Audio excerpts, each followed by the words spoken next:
दिल्ली के मुख्यमंत्री अरविंद केजरीवाल की बेटी हर्षिता केजरीवाल के साथ ये साइबर फ्रॉड हो गया है। सोफा बेचने के नाम पर उनसे 34,000 रुपए की ठगी हो गई है ऑनलाइन। उनके पास QR कोड आया और उसके बाद जब उन्होंने स्कैन किया तो उनके अकाउंट से ही पहले 20,000 फिर 14,000 कुल 34,000 रुपए कट गए। और जाहिर है अब तमाम लोग सवाल पूछ रहे हैं कि आखिर दिल्ली के मुख्यमंत्री अरविंद केजरीवाल की बेटी जो IIT में पढ़ती है वो कैसे इस फ्रॉड का शिकार हो गए। लेकिन ये इतना भी आसान नहीं है।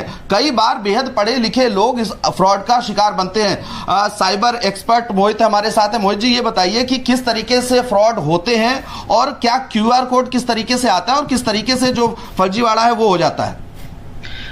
देखिए, ये जो QR कोड होता है ये UPI के थ्रू जो बना हुआ QR कोड होता है वो उस तरह का QR कोड होता है। और बेसिकली आपको सोशल इंजीनियरिंग कर मतलब आपको झांसा दिया जाता है कि आपको ये QR कोड भेज रहे हैं, अगर आप इसको स्कैन करेंगे तो आपके पास पेमेंट आ जाएगी सोफे की या किसी प्रोडक्ट की। और वो जैसे ही आप स्कैन करते हो उस QR कोड को, एक्चुअली में पेमेंट आपके अकाउंट से चली जाती है किसी दूसरे फ्रॉड पर्सन के पास। तो ये एक तरह से झांसे में लेकर किसी तरह से आपके अकाउंट से पैसे निकाल लेते हैं। तो इसको समझना पड़ेगा कि ये जो QR कोड ये बहुत ज्यादा चल रहा है आजकल OLX पे और फोन पे और बहुत सारी जितनी भी UPI बेस्ड एप्लीकेशंस है, तो इस पर बहुत ज्यादा इस तरह के फ्रॉड चल रहे हैं। लोगों को इन्फॉर्मेशन नहीं होती साइबर क्राइम के बारे में और किस तरह के क्राइम्स हो सकते हैं। तो ऐसे धीरे धीरे कर बहुत ज्यादा तेजी से फ्रॉड्स बढ़ रहे हैं। तो अब मैं एक एग्जांपल आपको भी देता हूँ। आप अभी एक OLX के ऊपर कुछ भी एक सामान डालिए, एक बाइक का डालिए और उसमें अमाउंट डालिए, झट आपके पास एकदम से कॉल आएगा कि मुझे एक बाइक खरीदनी है, मैं आर्मी पर्सन हूँ। और वो आपको बिना कुछ बाइक देखे, बिना कुछ सामान देखे आपको बोलेगा कि भाई मेरे को ये बाइक डिलीवर कर दो। वैसे ही आपको बोलेगा कि मैं आपको QR कोड दे देता हूँ, आपको पैसे आ जाएंगे।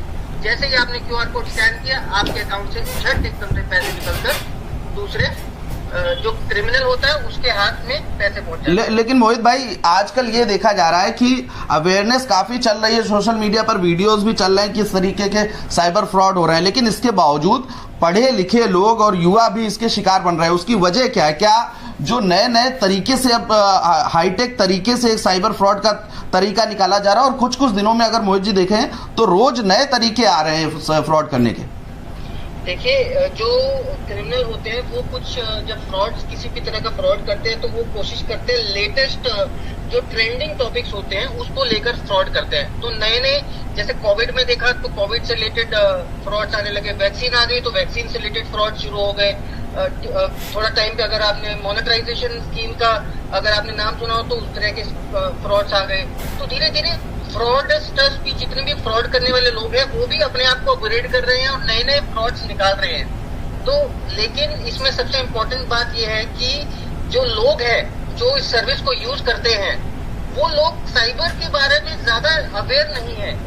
उनको अवेयरनेस दी जाती है, कंपनीज बोलती हैं कि कभी भी QR कोड स्कैन नहीं कराना, किसी को OTP शेयर नहीं करना, फिर भी लाखों लोग अपने OTP और QR कोड इस तरह से स्कैन कर इस तरह के ट्रैप्स में आ जाते हैं। नहीं तो मोहित जी, अब इस तरीके के जब मामले, ये चूंकि हाई प्रोफाइल मामला था और सीधे जो सिविल लाइंस पुलिस स्टेशन में थाना FIR दर्ज हुई इसकी और तमाम दिल्ली पुलिस की साइबर सेल यूनिट अब इस मामले में जुट गई। लेकिन जब किसी आम आदमी के साथ इस तरीके का फ्रॉड होता है तो आप जरा बताना चाहेंगे कि किस तरीके से इंसान को आगे बढ़ना चाहिए, किस तरीके से उसे उसका जो पैसा है या जो उसकी समस्या है वो सॉल्व हो जाए। देखिए, सबसे पहले तो जैसे ही इस तरह का कोई फ्रॉड होता है, सबसे पहले आपको नियरेस्ट पुलिस स्टेशन पे जाके अपडेट कराना पड़ेगा कि आपके साथ इस तरह का फ्रॉड हुआ है। और आपको ये बताना पड़ेगा पूरा एक कंप्लेंट के साथ। हमारा एक cybercrime.gov.in नाम से एक पोर्टल है जहां पर साइबर क्राइम को रिपोर्ट किया जा सकता है। तो अगर किसी के साथ इस तरह का कोई क्राइम होता है तो उस पोर्टल पर जाके वो अपने आप को प्रॉपर तरीके से रिपोर्ट कर सकता है। ठीक है, बहुत बहुत शुक्रिया मोहित जी। ये मोहित जी थे, साइबर एक्सपर्ट हैं और तमाम जानकारियां बताते हुए कि किस तरीके से जो साइबर फ्रॉड होता है उससे आप खुद को महफूज रख सकते हैं और उसके बाद अगर किसी भी तरीके से आप साइबर फ्रॉड के शिकार हो गए तो किस तरीके से आगे बढ़ सकते हैं, पुलिस तक मामला पहुंचा सकते हैं और उसके बाद पुलिस इस पूरे